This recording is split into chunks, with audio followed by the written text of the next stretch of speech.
মেয়ের বাচ্চা হয়নি, তো কি হবে বল?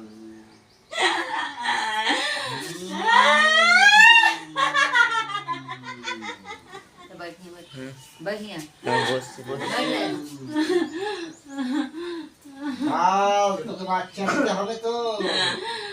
ঘর ঠিক কথা বল। ঘর ঠিক আমি করবো তো। আমাকে ঠিক কথা বল। আমি যে আমি আছি তো। আমি জলে পড়ে মরে যাচ্ছি, আমি কি করে ঠিক করব? জানি আমি করবো রে, কিন্তু আমার কাছে তোর ভাবতে এসছে রে মা। ও আমার কে ওদিকে যে করলে মা। কেউ মারলে আমাকে বলতে হবে না। কেউ মারলে আমার একজনকে কে মারে। যে মেরেছে সে ফলাফল পেয়ে যাবে বেটা। ওকে ফলাফল দিতে হবে। ওকে ফলাফল দিতে হবে। আমার ক্ষতি কেন করলে? তোর ক্ষতি করলে তুই তো ফলাফল দেখাবি। আমার আমার ঘর বাঁধা রে। ঘর বাঁধবে যেখানে তোর ভক্ত ঘর বাঁধবে। আমার যে বাবা না, আমি বেরোতে পারছি না।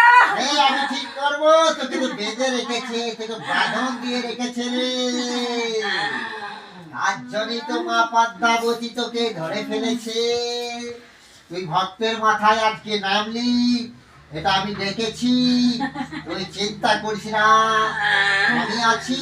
অবস্থা কেন হচ্ছে ওর ঘরে? ওর অবস্থা কেন হচ্ছে? বুদ্ধিনাথে কেন ডুবে যাচ্ছে? কেন ডুবে যাচ্ছে বল? ও কেন এরকম হয়ে যাচ্ছে? ও তো কোনোদিন এরকম ছাড়ে না। এটা তুই বলবি, তোর ঘরের মেয়ে তুই বলবি না, তো আমি কেন বলবো বল? তোকে বলতে হবে। তোর মাথায় এনেছি, আমার কাছে এনেছি তোকে টানিয়ে আমি ঠিক করবো তো রে। আমার নামই হচ্ছে পদ্মাবতী রে। তুই যে ঘরের মধ্যে বিরাজ করতে